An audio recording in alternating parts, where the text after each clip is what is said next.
السلام علیکم ورحمۃ اللہ۔ بہت دکھ کے ساتھ مجھے یہ فوٹیجز آپ کو دکھانے پڑ رہے ہیں۔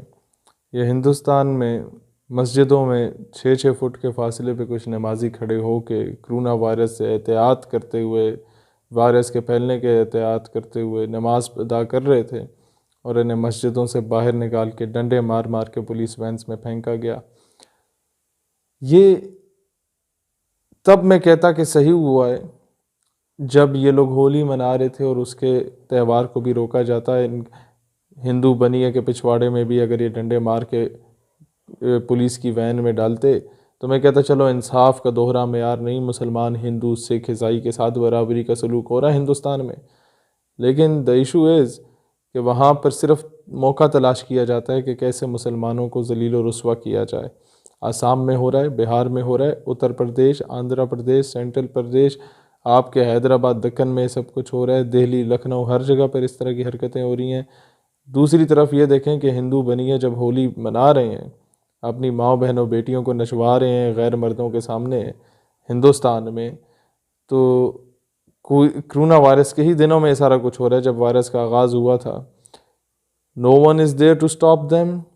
کوئی گورنمنٹ مشینری کو استعمال نہیں کیا گیا، کوئی پولیس، کوئی آرمی، کسی کو جا کے بھیجا نہیں گیا کہ جا کے ان بنیوں کو روکو۔ جب انصاف کا دوہرا معیار ہندوستان میں ہے، جب انصاف کا دوہرا معیار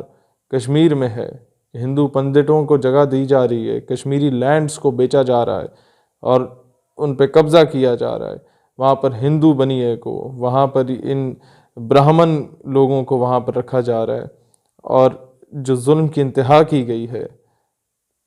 وہ دنیا کو نہیں دکھایا جا رہا۔ دنیا دیکھ بھی رہی ہے تو خاموش ہے۔ اور میں کہتا ہوں، پھر مجھے آ کے یہ شکایت لگا دیتے ہیں ہمیں، ہمارے بزرگوں کو، کہ جناب اسے سمجھائیں، یہ حالات ایسے ہیں تو ویسے ہیں۔ بات یہ ہے کہ جب حافظ سعید کو تم لوگ دہشت گرد کہہ دیتے ہو کیونکہ he is fighting for the freedom of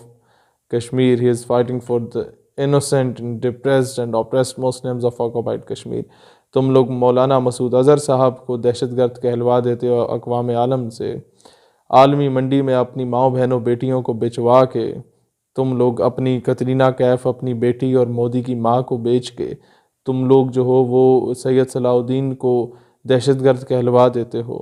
سوال یہ پیدا ہوتا ہے کہ جب چی گویرا فریڈم فائٹر ہے، جب بھگت سنگھ فریڈم فائٹر ہے، جب کمانڈر بوسے فریڈم فائٹر ہے، انہوں نے اپنے حقوق کی جنگ لڑی، تو پھر حافظ سعید، برہان وانی یا مسعود اظہر یا آپ کا سید صلاح الدین فریڈم فائٹر کیوں نہیں کہلایا جاتا؟ اور سوال یہ پیدا ہوتا ہے کہ جب ان ایکسٹریمسٹ کہہ کے ان پہ پابندی لگائی جاتی ہے تو بی جے پی پہ پابندی کیوں نہیں لگائی جاتی؟ مسلمانوں کا قتل عام کرنے والے شیو سینا والوں اور بال ٹھاکرے اس کسی گندی ماں کی اولاد پہ پابندی کیوں نہیں لگائی جاتی؟ جب پابندی مسعود اظہر پہ لگائی جاتی ہے تو پابندی برہمن سماج یا آریہ سماج یا شدھی یا سنگھٹن یا ان تمام قسم کی تھرڈ کلاس تنظیموں پہ کیوں نہیں لگائی جاتی پابندی؟ دوہرا معیار اقوام عالم کا کیوں ہے؟ میں ایک بات آخر میں مسلمانوں سے کہتا ہوں کہ مسلمانوں، تم لوگوں نے غلط مذہب کسی سے پڑھ لیا، غامدی ٹائپ کے آدمی سے، کہ جناب کوئی ایک گال پہ تھپڑ مار دے تو دوسرا آگے کر دو۔ نہیں، یہ ہمارے مذہب میں نہیں ہے۔ کوئی ایک گال پہ تھپڑ مارے، رکھ کے 2 چماٹ سے واپس دو۔ قرآن کا قانون ہے، خون کا بدلہ خون ہے۔ ہم لوگوں نے تلوار کو چھوڑ دیا تھا، ہم لوگوں نے جہاد کو رد کرنا شروع کر دیا تھا، ہم لوگوں نے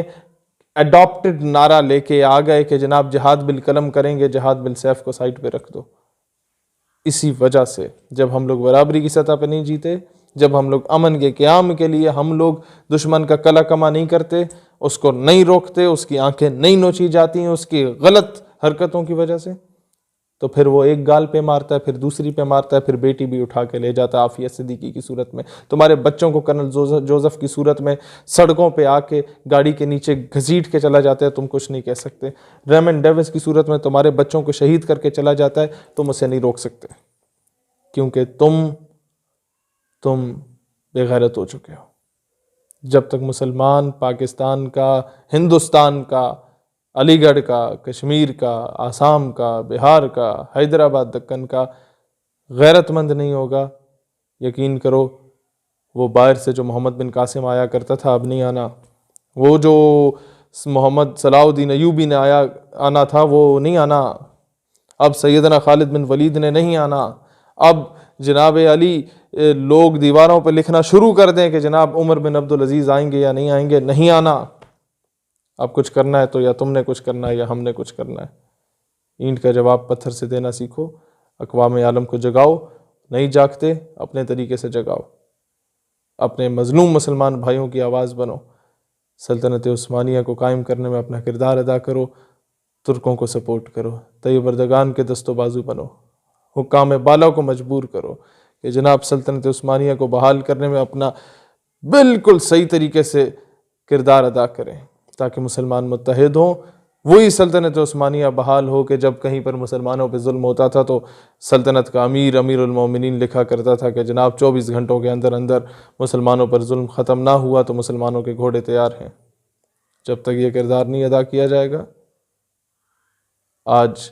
جو فلسطین میں، شام میں، سیریا میں، لیبیا میں، لیبنان میں، افغانستان میں، کشمیر میں ہوا، کل وہ پنجاب، سندھ، بلوچستان، سرحد یہاں بھی ہو سکتا ہے۔ سونا جنگل، رات اندھیری، چھائی بدلی کالی ہے،